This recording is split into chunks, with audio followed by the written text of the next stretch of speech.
So let's get one thing straight now, baby. Tell me if you love me or not, love me or not. 2019학년도 고2 6월 학력평가 세계사 총평을 맡은 조상혁입니다. 여러분 반갑습니다. 자, 지금부터 간단하게 이번 학력평가가 어땠는지 전체적인 평가를 할 건데요. 일단 선생님이 만들어 놓은 자료들을 가지고 함께 이야기를 해보도록 할게요. 자, 먼저 전반적인 평가를 먼저 해보면은 시기나 이제 왕조별로 고르게 출제하려고 했던 모습들이 좀 보였습니다. 그래서 편중된 단원, 편중된 시기 없이 왔고요. 그리고 기본적인 개념에 대한 이해와 적용 능력을 측정하는 전형적인 문제들, 이런 문제들이 많이 출제됐습니다. 따라서 좀 기본 개념이 잘 잡혀 있는 친구들, 복습이 한두 번이라도 된 친구들이 좀 더 유리하게 접근할 수 있는 문제들이었다, 이렇게 보시면 되고요. 그리고 문안 소재 측면에서는요, 여러분들 뭐 세계사를 많이 공부한 친구들은 어디선가 봤을 법한 지문들이 많이 나왔을 거예요. 그래서 익숙한 사료들이 많이 활용되긴 했습니다. 그래서 공부 양에 따라 아마 결과가 나왔을 거다라고 선생님은 판단하고 있어요.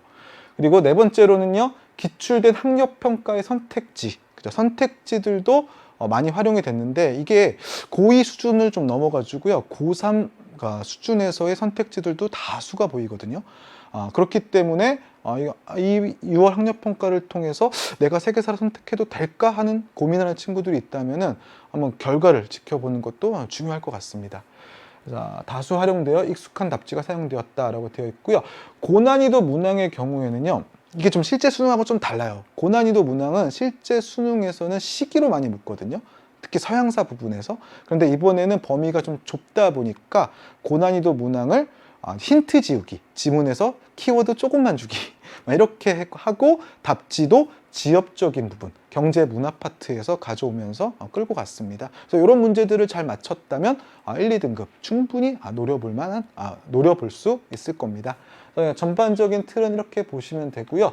아마 난이도를 많이 궁금해 할 텐데, 난이도 같은 경우에는요, 확실히 지난해 6월보다는 어렵습니다. 그리고 어떻게 보면은 고2 11월 정도? 진짜 이게 세계사 수능이야 라고 보여주는 11월 정도의 수준에서 출제가 됐기 때문에 다소 좀 어려웠다 라고 볼 수도 있고요. 평균점이 작년보다는 높지 않을 겁니다. 자, 그러면 시험 범위를 한번 보겠습니다. 이제 세계사를 선택할 친구들, 또 고민하고 있는 친구들, 전체적인 맥락을 알아야겠죠? 그래서 이번에 6월 달에 본 거는요, 딱 2단원까지 들어가요. 동아시아 지역의 역사. 요게 바로 중국하고 일본까지입니다. 그리고 다음 모의고사가 언제냐? 9월 달에 한 번 더 있어요. 6월 이제 서울은 안 봤지만. 자, 9월 달에 또 한 번의 모의고사가 있는데, 이때는 유럽, 아메리카 지역의 역사까지 4단원, 서아시아까지 다 포함하는 범위가 이루어지게 되는 거죠. 그리고 11월, 대부분 11월 모의고사를 보고 이제 수능 여부를 많이 결정하게 되는데, 처음부터 시작해서 제국주의와 두 차례의 세계대전, 거의 마지막 단원이거든요. 6단원 빼고 5단원까지 보게 됩니다.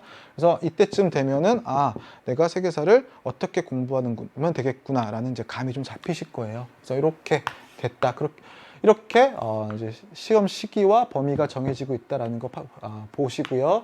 그리고 또 하나, 이번 시험에서는 주로 중국사, 일본사 이쪽에 문제가 집중되겠구나 라는 것도 한 번에 파악해 두시면 됩니다. 자, 그럼 단원명을 보겠습니다. 그래서 단원은 정말 골고루 분배가 됐죠. 문명의 발생에서 2문제. 원래 수능에서는 문명의 발생 무조건 1문제예요. 그것도 아주 쉬운 나라들이 출제가 되는데, 지역들이 출제가 되는데, 아무래도 범위가 좁다 보니까 여기서 2문제가 나왔고요. 전부 다 그쵸, 중국사 쪽, 동아시아사 쪽에서 나왔습니다. 그래서 단원별로, 그쵸, 송나라 이전까지의 6문제, 송원, 그렇죠, 동아시아 세계 재편, 북방민족이 5문제, 명청 역시 7문제인데 여기 일본사 2문제가 포함되어 있습니다. 그러니까 일본사 2문제를 빼면은 5으로 표준 그 분포를 모두 맞췄음을 알 수 있고요.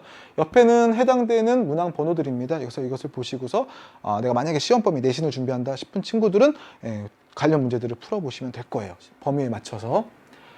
자, 그래서 주제별 분석을 하면 이렇게 됩니다. 단원명, 4대 문명, 중국사, 일본사. 그럼 이게 많이 다르죠? 그럼 실제 수능에서는 어떻게 나올까요? 나온 김에 말씀을 드릴게요. 실제 수능에서는요, 4대 문명 1문제 나오고요. 중국사는 재작년엔 4문제 나왔거든요. 그리고 작년에는 6문제 나왔고요. 4문제에서 6문제가 나오게 됩니다. 이렇게 하면은 한 7문제 되겠죠? 그리고 일본사, 서아시아사, 인도사 이런 곳에서 한 문제에서 두 문제 나옵니다.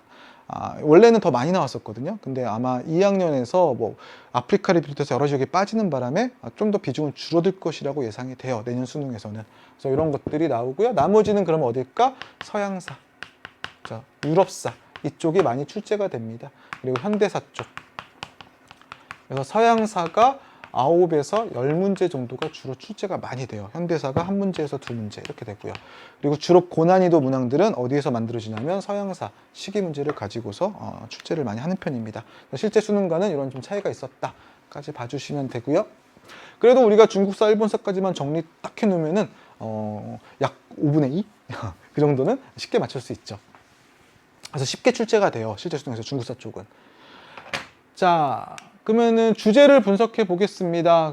당연히 4대 문명들에서 각각의 문명권들. 이게 바로 공부의 방법이죠. 4대 문명의 각 문명의 특징들 찾는 거, 문화재들 연결시키는 거. 그리고 두 번째는 3번 문제는 춘추전국시대거든요. 이거는 주제 뻔하죠. 이거 나오면은 그 시대 사회상, 답지로 나오죠. 이런 식으로 가는 거죠. 황제가 나오면 황제의 업적. 이게 바로 중국사 공부하는 방법이에요. 자, 그리고 신사라는 거 명청시대 사회 지배층 나오죠. 그러면 그들이 과연 누구냐라는 거, 주제사 이렇게 나오게 되는 거고, 거란이라는 나라가 있으면 이 나라의 특징은 뭐니? 거란을 찾고 특징을 찾아라 이렇게 가는 거예요. 그래서 나라 찾고 특징 찾거나 황제 찾고 특징 찾거나 이렇게 보시면 되죠. 이거는 인물이죠. 똑같죠. 황제, 업적 이렇게 보시면 되죠. 다 똑같아요. 이후에. 네, 한 무제, 요게 좀 어렵죠. 서양사가 빠지다 보니까 여기서 연표를 넣어버렸는데 한 무제를 찾아라, 연표를. 이렇게 시기 문제, 두세 문제 정도가 섞이게 됩니다. 자, 당나라 똑같죠. 당나라에서 있었던 일, 쿠빌라이 황제가 한 업적, 국호, 원을 정했다 이렇게 되는 거고요. 자, 그리고 당태종 때 있었던 일, 황제의 시기 사실, 그리고 헤이안 시대 때 있었던 사실, 시기별로, 일본사는 시기별로 나옵니다. 그래서 야마토 정권, 나라 시대, 헤이안 시대, 가마쿠라, 무로마치, 에도 막부 각 시기별로 무엇이 있었느냐만 딱 정리해 놓으면은 일본사는 그냥 주는 문제예요. 너무 쉽게 나와요. 너무 뻔하기 때문에. 그래서 헤이안 시대 때 무슨 일이 있었는가라는 것들 보시면 되고, 똑같죠?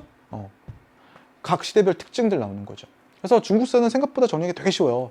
그래서 나라별로 쫙 정리하고 나라의 황제별로 정리해서 그 황제의 업적이나 그 나라의 특징들, 경제사회 문화의 특징들을 정리해 놓으면 중국사는 다 끝나게 됩니다. 일본사도 마찬가지죠. 에도막부, 특징 이렇게 하는 게 바로 동양사에 대한 접근 방법이에요. 그래서 여러분들의 노트 정리를 교과서를 보고서 공부를 하실 때, 혹은 뭐 강의를 듣고서 공부를 하실 때 이런 식으로 나라별, 인물별, 업적 정리 싹 해놓으시면은 크게 도움이 되실 거예요. 이제 나중에 9월, 11월 가면은 또 서양사는 어떻게 공부하는지 다시 한번 또 말씀을 드리도록 할게요. 그래서 그런 식으로 접근을 하시면 된다라는 것들까지 요 얘기를 하고 싶어서 이 자료를 만들어서 보여드렸습니다. 좀 도움이 되었나요? 네. 혹시나 뭐 어떻게 세계사 공부해요 궁금하거나 뭐 더 물어보고 싶은 것들이 있으면은요, 선생님이 3주 완성 세계사가 있거든요. 거기에다가 Q&A나 게시판에 질문 남겨주시면은 공부 방법 등에 대한 자세한 안내 또 같이 해드릴게요. 자, 이렇게 해서 이제 6월 목표 너무나 보시느라 고생했고요. 9월, 11월에 다시 뵙도록 할게요. 다음 강의에서 만나요.